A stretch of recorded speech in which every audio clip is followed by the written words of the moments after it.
Welcome to चर्चा with Rajiv. यानी बड़ी बड़ी बातों के बीच छोटी बातों पे चर्चा। जी हाँ, ये बातें छोटी जरूर है, लेकिन मैं इस पर चर्चा करने के लिए मजबूर हूँ क्योंकि ये छोटी बातें बहुत महत्वपूर्ण है एक मजबूत और आत्मनिर्भर भारत के लिए।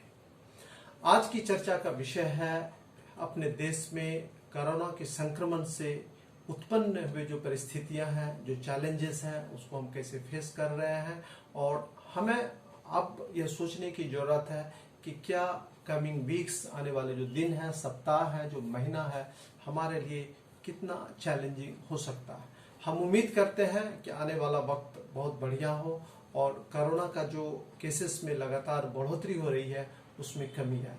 लेकिन फिलहाल डेटा ये सजेस्ट कर रहा है कि इसमें कोई लेटअप नहीं है, कोई इसमें कमी नहीं आ रही है। पिछले 10 दिन में आप देख रहे हैं कि लगातार केसेस में वृद्धि हो रही है और अब केसेस में जो बढ़ोतरी का रेट है वह 62,000 60,000 से ज्यादा हो रहा है। यानी कि 24 घंटे में अपने यहाँ कोरोना के केसेस में जो वृद्धि है वो तकरीबन 60,000 से ज्यादा हो रहा है। सोमवार यानी कल ये सबसे ज्यादा बढ़ोतरी हुई थी केसेस में, तकरीबन 62,000 केसेस की बढ़ोतरी हुई थी। अब यहाँ हमें यह समझने की जरूरत है कि हिंदुस्तान के लिए मैसेज क्या है, हमारे लिए इसमें मैसेज क्या है। मैं मानता हूं कि प्रयास काफी हो रहा है, प्रयास होनी भी चाहिए। सेंट्रल गवर्नमेंट, स्टेट गवर्नमेंट्स और बाकी स्टेक होल्डर्स मिल करके काफी कोशिश कर रहे हैं कि कोरोना की इस बढ़ते हुए इसकी जो महामारी का जो इनका फैलाव जो है उसको हम रिस्ट्रिक्ट करें, रोकें। लेकिन सवाल यहाँ यह उत्पन्न होता है कि आज की तारीख में अगर हम कोरोना से सबसे ज्यादा अफेक्टेड कंट्रीज की बात करते हैं तो अभी नंबर 1 पे यूनाइटेड स्टेट्स है, उसके बाद ब्राजील आता है, तीसरे स्थान पर हम हैं।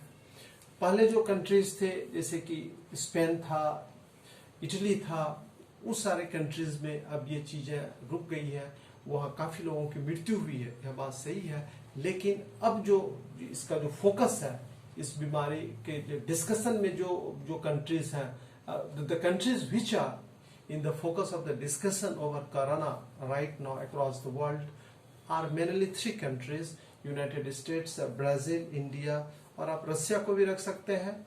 रसिया में अभी तक 14,000 से ज्यादा लोगों की मृत्यु हो चुकी है कोरोना की वजह से और तकरीबन 9 लाख लोग इन्फेक्ट हुए हैं।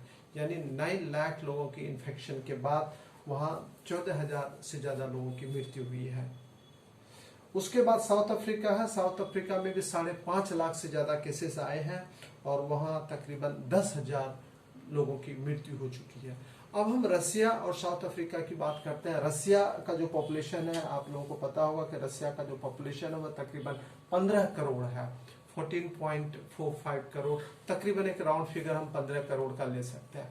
15 करोड़ के मुल्क में अभी तक 9 लाख लोग संक्रमित हुए हैं और तकरीबन 14,600 से ज्यादा के लोगों की मृत्यु हो चुकी है। तो राउंड फिगर अगर हम लें तो 15,000 के आसपास बनता है। आप याद रखिएगा कि जो मात्र 15 करोड़ का देश है रसिया, और वहां अभी तक कितनी मृत्यु हो चुकी है।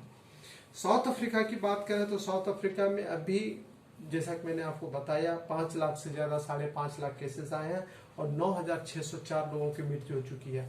अब है कि साउथ अफ्रीका का जो पॉपुलेशन है वो भी बहुत कम है, it's less than 7 crore, it's less than in fact 6 crore. 6 crore से थोड़ा ज्यादा हो सकता हो, लेकिन 7 करोड़ से बिल्कुल कम है। तो आप देख सकते हैं कि इन कंट्रीज की पॉपुलेशन, अगर हम हिंदुस्तान की पॉपुलेशन से तुलना करते हैं, हमारा जो पॉपुलेशन है 135 से 140 करोड़ का पॉपुलेशन है और इन कंट्रीज के बारे में अगर इनकी पॉपुलेशन अगर हम तुलना करते हैं तो हमारी पॉपुलेशन बहुत ज्यादा है। अब ब्राजील का जो पॉपुलेशन है वो 21-22 करोड़ है। ब्राजील की स्थिति आज की तारीख में ऐसी है कि वहां 29 लाख से ज्यादा कोरोना के केसेस आ चुके हैं और तकरीबन 1 लाख लोगों की वहां मृत्यु हो चुकी है। country बहुत small to size in terms of geographical area, the country is really very huge, but in terms of population it has only around 21 crore people. अब इंडिया से अगर हम ब्राजील की तुलना करते हैं तो आप देख सकते हैं कि हमारी जो जनसंख्या है वो उनसे कई गुना ज्यादा है। यूनाइटेड स्टेट्स के बारे में अगर हम जितनी कम बातें करें उतना बढ़िया है, because the country is really facing ये ह्यूज टास्क से huge challenge because of corona. 48 lakh से ज्यादा लोग अभी तक इन्फेक्ट हो चुके हैं और तकरीबन 1,60,000 से ज्यादा लोगों को मृत्यु हो चुकी है, which is a huge number. अब यूनाइटेड स्टेट्स की geographical, in terms of geographical area, बिल्कुल बात सही है कि हमसे काफी बड़ा मुल्क है, लेकिन वहाँ पॉपुलेशन जो है इट्स अराउंड 33 करोड़। हो सकता है थोड़ा ज्यादा हो थोड़ा कम हो, लेकिन जो नेट पे इंफॉर्मेशन अवेलेबल है उसके मुताबिक मैं आपको बता रहा हूँ कि यूनाइटेड स्टेट्स का पॉपुलेशन 33 करोड़ है। अब अगर हम इन कंट्रीज की बात करते हैं, यूनाइटेड स्टेट्स, ब्राजील, रशिया और साउथ अफ्रीका, 4 कंट्रीज इंडिया के अलावा जहां कोरोना का मार अभी सबसे ज्यादा है, तो एक चीज जो कॉमन है वह यह है कि इन सभी कंट्रीज की जो पॉपुलेशन है हमसे बहुत कम है। अब हम हिंदुस्तान पर आते हैं। छोटे छोटे इन सारी कंट्रीज में कम पॉपुलेशन के बावजूद आप देख सकते हैं कि कोरोना का जो इम्पैक्ट है इसने काफी लोगों को प्रभावित ही नहीं किया है, बल्कि corona has claimed many lives in these 4 countries. Now when we talk about India, where do we stand as a nation? Certainly we have a population of 140 crore people, which is a huge population. अभी तक 20 लाख से ज्यादा लोग हमारे यहाँ infect हो चुके हैं और 41,000 से ज्यादा लोगों की मृत्यु हो चुकी है।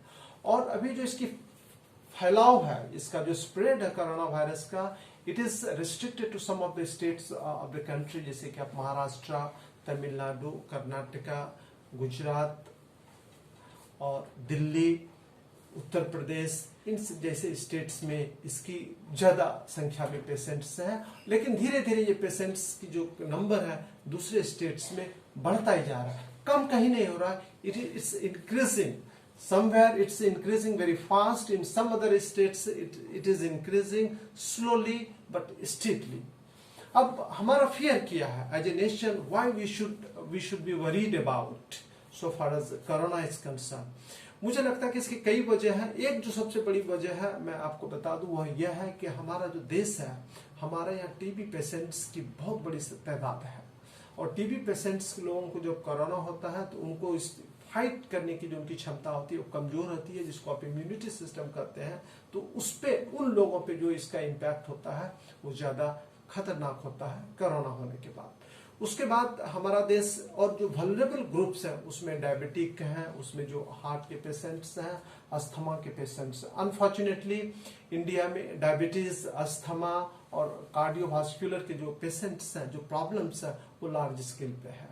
अब प्रॉब्लम यह है कि ये जो हमारे सेगमेंट्स हैं पॉपुलेशन के, इनको हमें बचा करके रखने की जरूरत है। हमें यह सुनिश्चित करना है कि इनका एक्सपोजर कोरोना में उतना ज्यादा ना हो अगेंस्ट कोरोना, सो दैट कि उनकी लाइफ बचा रहे या उन्हें किसी प्रकार का इम्प्लीकेशंस या हेल्थ रिलेटेड कोई कॉम्प्लिकेशंस ना हो। यानी कहने का तात्पर्य यह है कि कोरोना का जो हमारे लिए चैलेंज है, इट्स अ ह्यूज चैलेंज। हमें there is no scope for any complacency at all. हम जिस प्रकार से भी टेस्ट कर रहे हैं, इस टेस्ट को बढ़ाने की बहुत जरूरत है। सोशल डिस्टेंसिंग का नॉर्म है, उसको बड़ी ईमानदारी से स्ट्रिक्टली फॉलो करवाने की जरूरत है। और मास्क का जो यूज है, it has to be made mandatory. It has to be made mandatory like anything, कि बिना मास्क पहने आप बाहर नहीं निकल सकते हैं, ये बहुत जरूरी है। हांगकांग ने मास्क पहन करके कोरोना को डिफीट किया। कई कंट्रीज में, कई ऐसे कंट्रीज हैं जिन्होंने प्रिकॉशंस लेकर के, प्रिवेंटिव मेजर्स लेकर के कोरोना को उन्होंने रोका उस कंट्रीज में। I would like to give you the example of Cuba, जहां कि उन्होंने कोरोना को आगे बढ़ने नहीं दिया। Very very less fatalities due to corona in Cuba.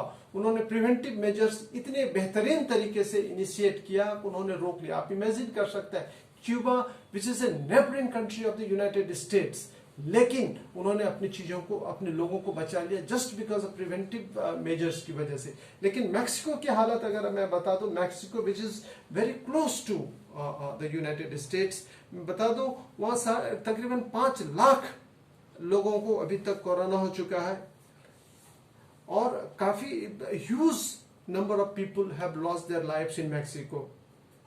ये संख्या है, काफी ज्यादा संख्या है मैक्सिको में, जहां की कोरोना की वजह से लोगों की मृत्यु हुई है। तो आप देख सकते हैं कि जो कंट्रीज प्रिवेंटिव मेजर्स लेने में सक्सेसफुल रहा है, वहां कोरोना का इम्पैक्ट कम हुआ। यानी कि जो पुराने लोगों की जो बातें हैं कि prevention is better than cure, तो हमें प्रिवेंशन लेने की जरूरत है, क्योंकि हिंदुस्तान, हमें इस बात को मानना पड़ेगा, गरीब मुल्क है। अभी 84 करोड़ जो हमारे गरीब लोग हैं उनको भारत सरकार ने फ्री में राशन देने की व्यवस्था सुनिश्चित किया है। तो आप समझ सकते हैं कि हमारे देश के सामने कितना बड़ा चैलेंज है। एक चीज मैं और यहाँ आप लोगों के साथ शेयर करना चाहूंगा कि कोरोना की वजह से लाखों करोड़ों की संख्या में लोग जॉबलेस हुए हैं। कई जो गवर्नमेंट जॉब्स में थे, प्राइवेट सेक्टर्स में थे, उनकी नौकरियां चली गई। नौकरियां जाने के बाद उन्हें किसी भी प्रकार का कोई ना तो रिलीफ मिला है, ना कोई सपोर्ट मिला, ना गवर्नमेंट की तरफ से, ना ही जो हमारे समाज राष्ट्र के जो कंसाइंस कीपर्स हैं, जो वाइब्रेंट वॉइस हैं, जो इस बात को बताते हैं, हमेशा लोगों को याद दिलाते हैं कि हमें मुसीबत में एक साथ रह करके देश के सभी नागरिकों को साथ देना है, उनकी प्रॉब्लम्स को एड्रेस करना है, आज वह भी साइलेंट बैठे हैं। नहीं तो आज की तारीख में इतने लोगों को, प्राइवेट सेक्टर्स में से इतने लोगों को नौकरियां से निकाल दी गई और उनके पास किसी भी प्रकार का रिलीफ नहीं पहुंच रहा है, वो लड़ाई भी नहीं लड़ सकते। इतनी सारे मतलब आज की तारीख में, और गवर्नमेंट को इंटरवीन करनी चाहिए, लेकिन इस प्रकार से कहीं कोई इंटरवेंशन नहीं हो रहा। तो मुझे लगता है कि ढेर सारी चीजें कोरोना के साथ साथ ढेर सारे रिलेटेड कॉम्प्लिकेशंस, चैलेंजेस इमर्ज हुआ है, उसको हमें सबको मिलकर के उसका सामना करना है। और मुझे उम्मीद है अगर हम unitedly with the sense of true nationalism and patriotism अगर हम इस चैलेंज को फेस करते हैं तो हमें जरूर सफलता मिलेगी। और हमें यह ध्यान रखना पड़ेगा कि जब हम इन सारी चीजों के बारे में सोचते हैं तो उसमें द एलिमेंट ऑफ सिंपैथी होनी चाहिए, ईमानदारी के साथ साथ। आज की चर्चा में बस इतना ही। धन्यवाद।